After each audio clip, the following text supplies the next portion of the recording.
Estamos recebendo aqui o Victor José Witkowski, prefeito eleito pelo PP com 2.339 votos nessa última eleição do dia 6 de outubro, representando 56,48% dos votos. O Nene Colombi obteve 1.802 votos, 43,52%. Ele está aqui conosco. Bom dia, Victor, seja bem-vindo. Tudo bem, meu amigo? Bom dia, Dirley, Rodrigo, Valdomiro, Felipe, toda a equipe aqui da Rádio Cidade, todos os ouvintes, né? E especialmente para os meus conterrâneos lá de Botuverá. E também aproveitando o dia, Dirley, hoje quero mandar um parabéns especial aos professores, dia dos professores. Hoje eu posso dizer que estou no cargo que eu estou na situação que eu estou graças aos professores, né? Tanto todos aqueles desde o jardim de infância até a faculdade, como também aquele professor que não é diplomado em pedagogia, mas é aquela pessoa que está no serviço onde a gente vai aprender as coisas e ele passa esses ensinamentos do serviço dele pra gente, que foi o que aconteceu em todos os serviços, especialmente aqui na administração pública em Brusque, os meus colegas de trabalho que já estavam ali e me passaram os ensinamentos dele, então também são professores. Então estendo os meus parabéns a todos os professores nesse dia. Tá, como é que você analisa o resultado, a tua vitória, né? Você acha que essa vitória é em decorrência do que exatamente? Depois de todo esse processo, esse conflito, né? A escolha de duas novas duplas para substituir quem acabou desistindo no meio do caminho, essa questão da judicialização antes do pleito por parte da chapa perdedora, enfim, como é que você analisa essa trajetória e essa vitória, Victor? Então, a parte aí da judicialização da coligação adversária, né, eles se acharam no direito de judicializar e contestar a nossa candidatura. E a todo momento, desde o momento que a gente pôs o nome como candidato, eu já dizia para o partido: nós vamos ter que estar na urna. Eu quero que o povo decida, não vamos nós judicializar. Apesar de quando nós demos o nome, já se sabia dos processos que o candidato adversário tinha, né, por fraude de licitação, os dois que foi condenado em primeira instância. Em nenhum momento a gente quis usar isso como uma muleta para nossa campanha, né? Ou para tentar tirar a campanha dele. Mas daí, para nossa surpresa, foi usado, né, uma questão de prazo extemporâneo ali contra nós.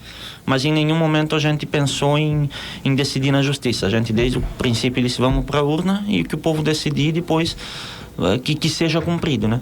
E de fato essa vitória na urna, até também para nós, assim, uma grande vitória, uma boa diferença de votos, né?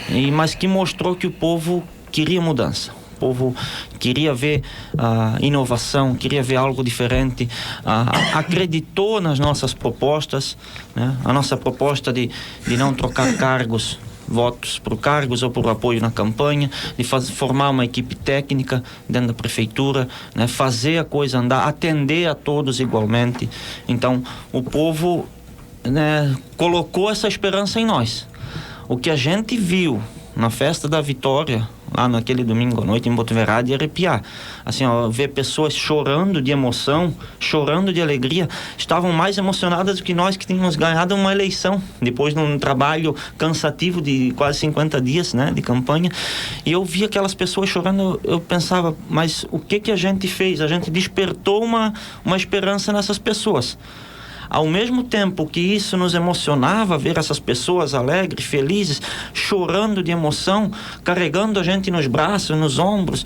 Então, ao mesmo tempo que a gente ficava feliz com isso, nos dá uma grande responsabilidade. Porque a gente agora tem que atender às expectativas dessas pessoas.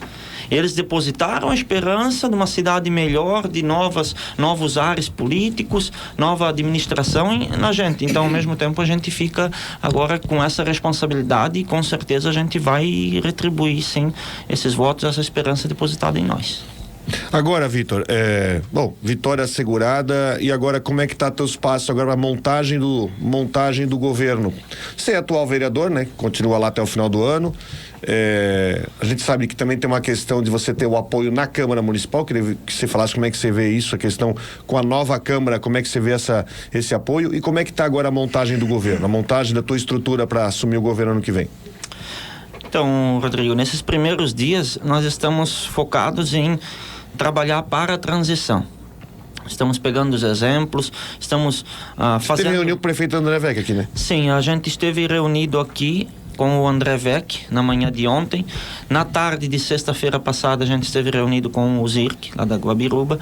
Então a gente está pegando esses exemplos, está aprendendo, né? Eu sempre digo, a gente nunca sabe tudo, a gente tem que sempre aprender. E como isso é uma fase nova para a gente, fazer uma transição de governo, né? Então a gente vai aprender com quem já passou por isso. E fizemos essas visitas institucionais e vamos levar esses exemplos adaptados à realidade da nossa cidade. Então nesses primeiros dias a gente está focado nisso, fazer essa equipe de transição. Acredito que até amanhã, quinta-feira, a gente esteja, né, marcando uma agenda com o prefeito Alcir para a gente oficializar a equipe de transição nossa e pedir a indicação da parte da prefeitura também de quem faria parte disso. Acreditamos que vai ser, né, sem problemas, sem transtornos, mas é um ato necessário para a gente começar a se informar mais de como está a administração pública em Botuverá e dali começar a tomar os passos da formação da equipe para o próximo ano. Eu quero voltar um pouquinho, Vitor, na campanha, que eu acompanhei pouco o Botuverá, porque estava envolvido na campanha aqui em Brusque também, mas eu lembro que o outro grupo chegou a comemorar quando o grupo que estava na disputa até então desistiu. Até eu vi muitas brincadeiras, Botuverá só precisa de um voto para se eleger e tal, muita coisa a gente viu. E aí surge aí a tua candidatura, a candidatura de vocês. Como é que foi essa... Talvez você já tenha respondido aqui até na outra vez que esteve aqui, mas como eu não estava presente, como é que o Victor se tornou o candidato? Você se colocou à disposição ou o pessoal disse, precisamos de alguém para tomar a ponta, para ir para frente? Como é que se desenhou a tua candidatura? Como é que ela chegou à condição de candidato? Até só antes de responder a tua pergunta, eu fiquei devendo a parte da Câmara. Claro. Já volto na tua pergunta. Sem problema, Vitor. A questão da Câmara, nós sempre trabalhamos com o diálogo, com o debate político. É normal a divergência de ideias. Tem que ter. São 9 vereadores, são 9 pessoas. Às vezes dentro da tua casa, com 3 pessoas, já há divergência de ideias, né? Imagina entre 9 pessoas de grupos políticos diferentes, ideias diferentes. Mas a gente sempre se baseou no diálogo. Tanto isso que a gente fez um diálogo bom lá dentro da Câmara, que nós estamos lá em 2 do partido, e os 2 do partido estão em cima da mesa diretora. Então, a conversa com o MDB, com os vereadores do MDB, fluiu de forma natural. Tanto é que tenho a presidente da Câmara e o vice, que o vice-presidente da mesa diretora foi o meu adversário, foi vice da coligação adversária, mas a gente teve essa conversa e aceitamos, vamos dizer, dialogamos para que os 2 partidos fossem representados. Então, há sim o diálogo. Eu sempre conversei com os meus colegas. Como eu digo, eu nunca levo para o coração o debate político, né? Eu exponho as minhas ideias, sou firme e incisivo nas minhas ideias, mas respeito a opinião do adversário, contrária, né? Então a gente vai manter isso na Câmara e inclusive vamos sempre convidá-los para estar presente. Antes de a gente colocar um projeto lá, a gente vai chamar os vereadores para dialogar. Se algum deles tiver alguma emenda ao projeto, a gente vai também dar os créditos favoráveis. Voltando à pergunta do Valdomiro, o meu nome ele já era ventilado já desde o início do meu mandato. Até inclusive em 2020, o vice-candidato do lado do Alex foi o falecido seu Zenores Grotti. Ele já estava na época com 80 anos, era pandemia, então foi pensado muito ali se ele deveria ser o vice ou quem deveria ser. Ele, claro, aceitou de forma né, de primeira, não, vou de candidato. Só que ele tinha restrições, ele não podia sair na rua na época da Covid. Então, naquela época já perguntaram para mim. Eu já não me achei em condições de ser vice, porque eu disse, eu estou entrando agora na política, né? Apesar de eu já ter participado 3 eleições municipais com a minha mãe na época, mas eu não quis naquele primeiro momento, mas já foi ventilado. Então, fui para o mandato de vereador, já deixando claro ao partido que eu queria fazer 2 mandatos. Um primeiro mandato, né, com as minhas primeiras ideias, e um segundo mandato mais presente ainda. Nesse primeiro mandato, eu tirava o sábado, deixava a família em casa para eu ir visitar os 4 cantos da cidade, estar lá presente com a população. Meus horários de almoço no meu serviço aqui, eu almoçava pesquisando projetos de leis, né, colocando indicações na Câmara, as pessoas me mandando mensagem. Então, eu queria fazer um segundo mandato, talvez com uma redução da carga horária, ou pedindo uma licença aqui para estar mais presente lá em Botuverá. Mas, né, como tudo isso que aconteceu, né, uma das maiores alegrias, até eu comentei com o partido, nesses 4 anos de política, uma das maiores alegrias que eu tive foi no dia da convenção, o César Dalseja ter aceitado, né, ser o candidato a vice do lado do Alex. Ali foi a minha maior alegria. Mas depois, com o desenrolar, com tudo que aconteceu, com a ameaça, com a desistência, então começou-se a ventilar o meu nome novamente. Todos diziam, Vitor, tu tens o entendimento da administração pública, tu faz contabilidade pública, tu já domina esse assunto, então tu seria a pessoa. Mas não só ali, já desde antes, como eu comentei, mas eu sempre relutei. Então, inclusive na reunião ali derradeira, onde a chapa desistiu, onde o César acabou desistindo e o Alex, o partido já colocou o meu nome, não, vai ser o Vitor. E eu não estava satisfeito com aquilo, eu estava assim constrangido. Chegou um momento que, com os olhos marejados, eu tive que dizer para o pessoal, todos os candidatos a vereadores, a executiva do partido, eu tive que dizer, vocês param de falar o meu nome porque está me machucando.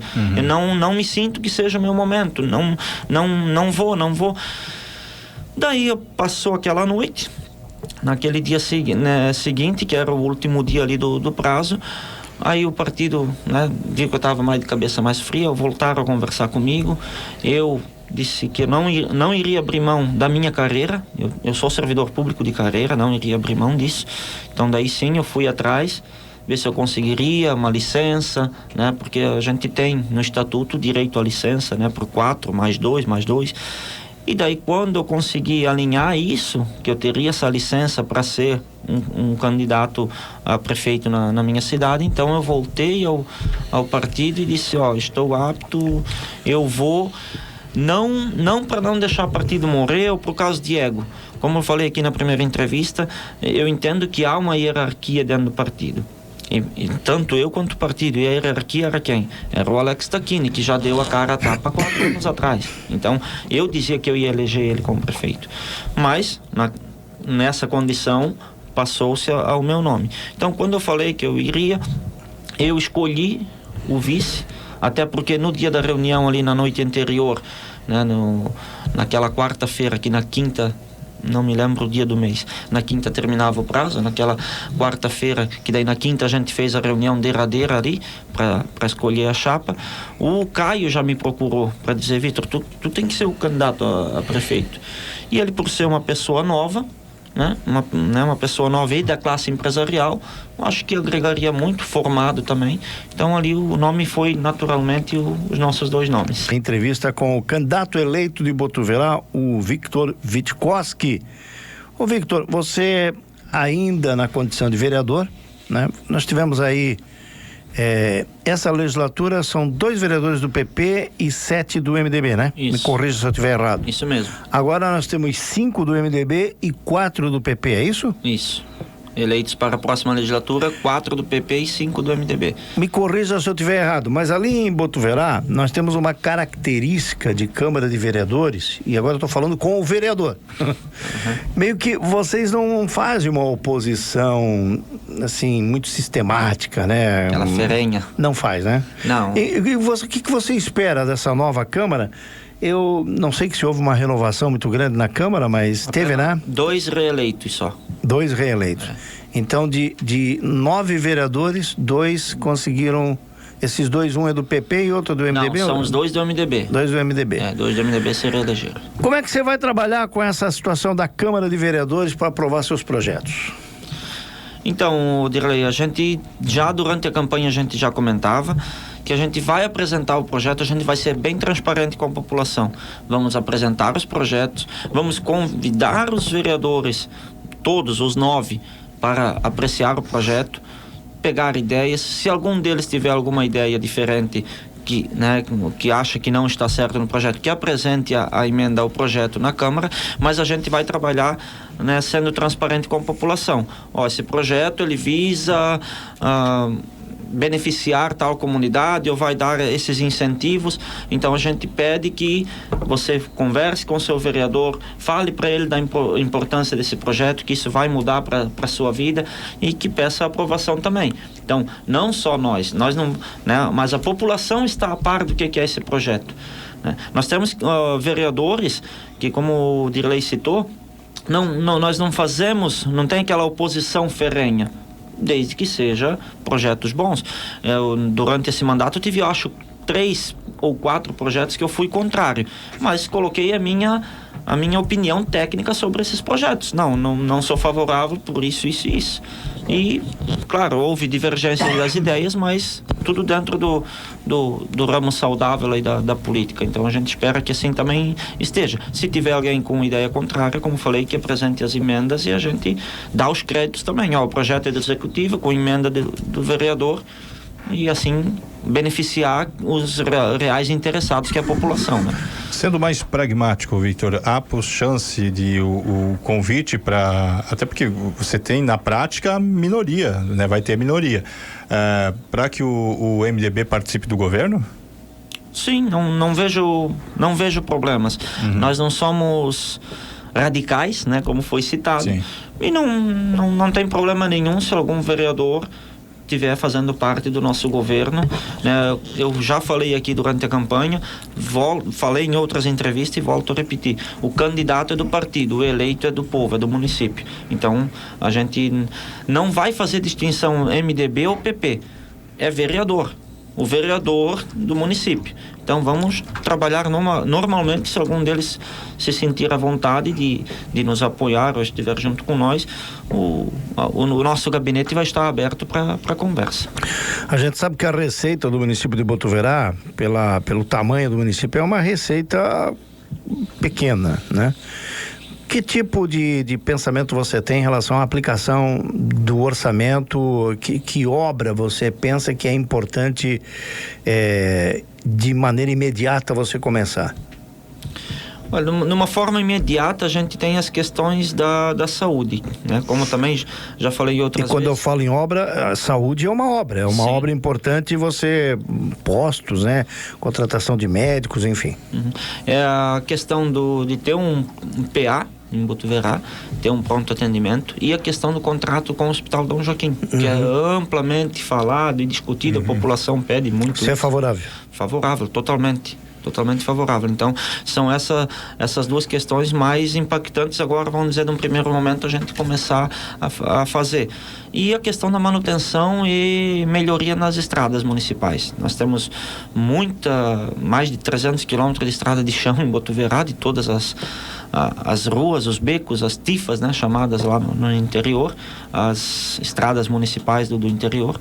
Então a gente tem essa questão agora como uma prioridade, mas também não esquecendo, como eu já comentei também aqui naquela entrevista, a questão da sala de aula para os anos iniciais em Botuverá, né? O governo do estado hoje é o que está fazendo a educação dos anos iniciais, das séries iniciais, mas desde 2010 havia essa conversa, né, já dizendo que ano inicial é o município que tem que tomar, e até hoje ali o centro não foi para o município. Então agora, dia 31 de dezembro, termina o prazo. Aí a gente vai ter que fazer essa ou construção de sala, mas a gente sabe que a construção de sala agora de uma forma emergencial assim não é vamos dizer, não seria o ideal, porque tu vai fazer uma sala modular, no frio é muito frio, no calor é muito calor, não tem estrutura, vamos dizer, adequada, né? Mas a gente vai, sim, a partir essa próxima semana, assim que a gente montar a equipe da educação, já conversar com o colégio estadual, com a GERED e analisar isso. Então seria o atendimento na saúde, a manutenção e infraestrutura das estradas e essa questão dos anos iniciais no município, ali no bairro Centro, né? Eu não sei se foi você que falou, Nene, ou ambos falaram sobre a estrada e a construção de uma ponte, acho, me corrija se eu estiver errado, acesso a Águas Negras, lá pela margem esquerda do rio. Construção de mais uma ponte, enfim, acho que os dois chegaram a mencionar esse tipo de... É no centro. No centro, desculpa, é isso, no centro. E, é possível, você acha viável e se viável, para quando? Essa construção da ponte no centro, já tem uma ponte em construção lá, no momento. Ela já começou. Ela está no mesmo local onde tem a ponte baixa. Porém, sim, certo. Que até a gente citou aqui, que para desvio do trânsito do centro, a gente não entende como sendo a medida necessária. Por quê? Porque ela está no final da Humberto Mazzoli, quase aqui no centro. Então, 95% da rua Humberto Mazzoli, que é a principal rua do centro, em direção ao bairro Gabiroba, em direção ao bairro Lajeado, ela ainda não seria desviado o trânsito. As caretas continuariam passando por ali. E essa ponte, o desenho dela, os caminhões teriam que fazer quase que um retorno para entrar ali. Então a gente entende que não seria a ideal para fazer o desvio do trânsito do centro. Aí teria que fazer mais acima, lá no início da Humberto Mazzoli, na descida do chamado Morro da Gabiroba, próximo ao trevo da Gabiroba, né? Nessa região ali, né, para fazer o desvio total da Humberto Mazzoli até do trevo da Gabiroba, que não é um trevo, vamos dizer, muito, muito seguro. Ele até tem uma certa... Agora tem um trevo alemão ali, né? Mas houve já acidentes nesse trevo ali. Então a gente entende que essa construção da ponte ali vai atender a demanda que já está passando nessa ponte, mas não uma demanda para desvio do trânsito do centro. Ter que fazer outras duas. Mas claro, em conversa a gente vai ter que ir buscar recurso com o governo do estado, porque a rodovia passa no meio da cidade e o desvio do trânsito do centro é de uma rodovia do estado, a SC 486. Então teria que ter o aporte do estado, sim, para fazer esse desvio lá pela outra margem do rio, no bairro Centro. Ainda mais que o estado está pensando em fazer o projeto da pavimentação, né? Até Vidal Ramos. E em fazendo isso, muda toda uma estrutura viária da cidade. Imagina você fazer uma rodovia, que é uma rodovia, inclusive, para quem vem para cá, vale muito a pena você usar, se isso estiver pavimentado, para chegar no Alto Vale, para evitar BR-470, só que vira uma rodovia. Imagina o pandemônio de você jogar esse trânsito inteiro no centro da cidade. Né? Tem um trecho de rodovia municipal ali, tem, né? Então você jogar esse pandemônio. Agora, ô Vitor, quando você esteve aqui da outra vez, você falou uma coisa que eu fui para casa pensando sobre a questão da barragem, sabe? Que a gente, claro, fala de barragem vai, barragem vem, vai ter obra da barragem, não vai ter da barragem, mas você tocou num assunto que eu achei importante pensar, porque você... E o impacto que essa barragem vai causar na população de Botuverá? Porque essa barragem está lá numa época de enchente, essa barragem ela vai segurar um pouco, ela pode inverter, e se inverter, Botuverá vai ser atingido. Qual é a tua visão? Porque agora o caso barragem também vai cair. Claro, a barragem está fazendo o estado, mas o caso cobrança da barragem, obra da barragem, os impactos da barragem, acesso à barragem, tudo vai cair no teu colo agora. Qual é a tua visão sobre a questão da barragem? A nossa visão sobre a barragem é que hoje nós não temos estrutura para a construção de uma barragem em Botuverá. Certo. Não temos... Isso é interessante porque é completamente diferente do que o teu adversário falava sobre a barragem. Sim, até inclusive um fato que aconteceu, ele também deu entrevista aqui. Sim. Né? Enalteceu a construção da barragem, depois no debate falou que era contrário. Mas a gente desde o começo colocou esses problemas sociais que a barragem vai trazer. Então não é de agora porque é eleitoreiro que a gente ia mudar de opinião. Não, nós temos essa visão que as condições para a construção da barragem Botuverá hoje não atende. Botuverá, onde é que esses moradores vão morar? Vão ter que construir barracas à margem do rio, nos pastos lá do entorno da barragem para poder morar? não tem condições, não tem moradia, não tem postos de saúde suficientes para atender a população que vai vir, não tem salas de aula suficientes para atender essa população, não tem segurança pública. Nós estamos hoje com falta de efetivo policial em Botuverá. Você acha que a construção da barragem vai aumentar a população? Vai ter Totalmente. Vai vir centenas de trabalhadores. O canteiro de obra não é pequeno para fazer O canteiro de obra é gigante, né? Mas aí não seria responsabilidade de quem está construindo preparar isso? Mas como que hoje Botuverá, como que o construtor da barragem vai dar saúde e educação para esses mas isso cai no colo do município, né? Vai cair, né? Tem uma conta para você pagar pela cidade. A gente assim, ó, tem as pessoas que são favoráveis à barragem, não acho que são totalmente erradas, mas o que hoje eu tenho que pensar no impacto que isso vai dar para a população. A nossa população, se a nossa qualidade de vida, ou até desses trabalhadores que vierem ali, for uma qualidade de vida péssima, ou diminuir a nossa qualidade de vida, não é viável. Então, ou primeiro se dá condições para a construção de uma obra desse porte. A estrutura, né? A estrutura, ou nós não temos condições de absorver. Nós vamos começar, a gente vê em outras cidades que acontecem obras de grande porte, que não tem a estrutura necessária, acaba aumentando a pobreza na cidade, a questão da segurança pública acaba também piorando, questão de saúde não tem condição de atender todo mundo, a educação também, e os próprios munícipes ali do entorno ficam com aquele medo, né? Nunca mais vão dormir tranquilo. A gente sabe que é assim que funciona. Então, primeiro a gente tem que ter condições, e hoje não tem condições.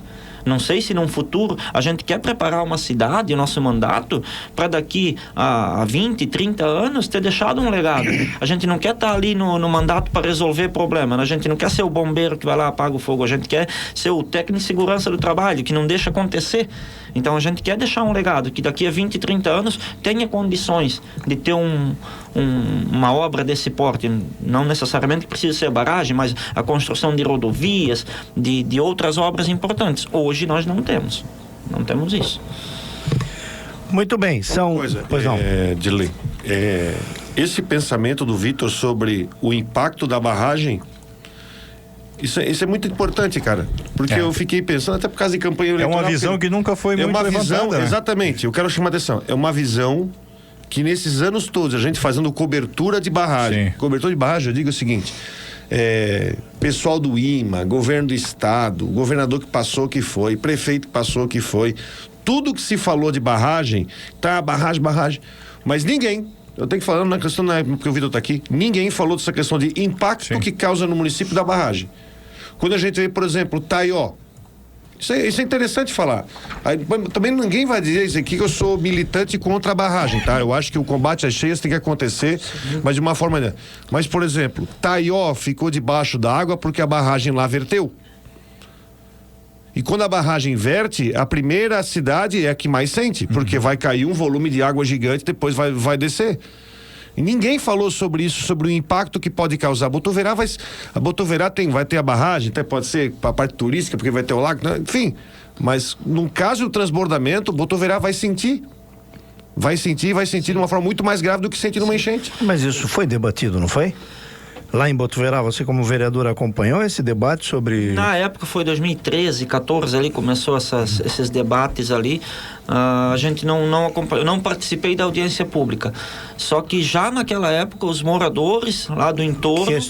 Questionavam isso. Então, hoje eu poderia vir aqui como administrador público, dizer, sou favorável à barragem porque vai vir 5 milhões de ISS, talvez... Vai ter projeto na Câmara, na Alesc, para ter um retorno maior de ICMS para as cidades que têm barragem, que é a área alagada. A gente já está até vendo isso também. Então, eu como administrador público também ia ter a tal captação de água para o litoral. Eu vou ganhar os royalties em cima disso, de energia também, se for feito. Então, eu como administrador, vai aumentar a minha receita, eu vou estar felizão. Mas como que eu vou estar feliz aumentando a receita em detrimento da população? Não estamos vendo saúde, educação, moradia, segurança pública, a questão da Casan atender o litoral, que é uma preocupação válida, o litoral ficar sem água no verão. Mas a Casan não atende nosso município.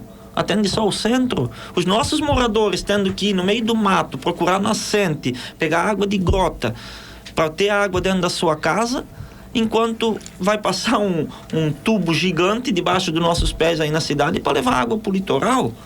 Não é correto a nossa população estar em detrimento de outros, que seja uma coisa igualitária, que se atenda a todo mundo. Então, esses pontos já deveria, já desde o início, ter sido discutido. Quando foi feita a construção da barragem. Não, peraí. Se lá no começo, a gente sabe que obras de Estado, União, demoram, mas se lá no começo tivesse... até sair a conclusão da barragem, vamos começar a dar estrutura, vamos começar a fazer planos habitacionais, loteamentos, vamos começar a aumentar essa questão aqui. Hoje seria, vamos dizer, um elefante branco, ter mais um posto de saúde, ter um posto de atendimento da polícia militar lá no entorno, só que daí quando tivesse a construção da barragem, teria escola, teria posto de saúde, teria moradia, né? Teria a Casan, tem a concessão da água, já teria que estar distribuindo água para todo o município, ou então que pega e larga o contrato e a prefeitura faça uma autarquia e assume isso. Então, primeiro, dá as condições. É aquela coisa que eu sempre falo, tu não começa a casa pelo telhado, tem que começar pelo fundamento, e o fundamento hoje é dar essas condições ao povo. E outras questões também, como o Rodrigo falou, a questão de o combate às cheias. Eu já citei aqui a questão da dragagem do leito dos rios, né? Conversei até isso inclusive com o André Vec. Ele, sim, é importante essa barragem para Brusque, mas até inclusive ele falou que o governador Jorginho, assim que acabar o Itajaí-Açu, o rio Itajaí-Açu, ele vem para o Itajaí-Mirim fazer essa dragagem. Vai afundar o leito do rio mais 1 metro ou 2. As beira-rios, né, que estão construindo agora, vai dar mais espaço para a água ter. Então são ações para diminuir o problema das cheias, que são agora num primeiro momento de menor impacto e que vão ajudar bastante. Existem também até as questões dos chamados muros de contenção, né? Também não são feitos barragens, mas são muros de pequeno porte em maior quantidade, que vão retendo um pouquinho, vai atrasando essa chegada da água na cidade de Brusque, por exemplo, né? Para finalizar, já que você tocou em água e você falou que só o centro de Botuverá tem água da Casan. Isso. O que você pensa aí para esses próximos 4 anos de melhorar isso aí? De maneira até imediata agora. Nesse mandato de vereador veio o projeto, inclusive eu fui até contrário ao projeto, foi um dos projetos que eu votei contrário, da criação da Secretaria de Águas. A Secretaria de Águas em Botuverá era uma diretoria dentro do Obras. Por quê? Porque como a Casan só atende o centro, os bairros ao redor teriam que ter uma distribuição de água também. A prefeitura assumiu esses bairros ao redor.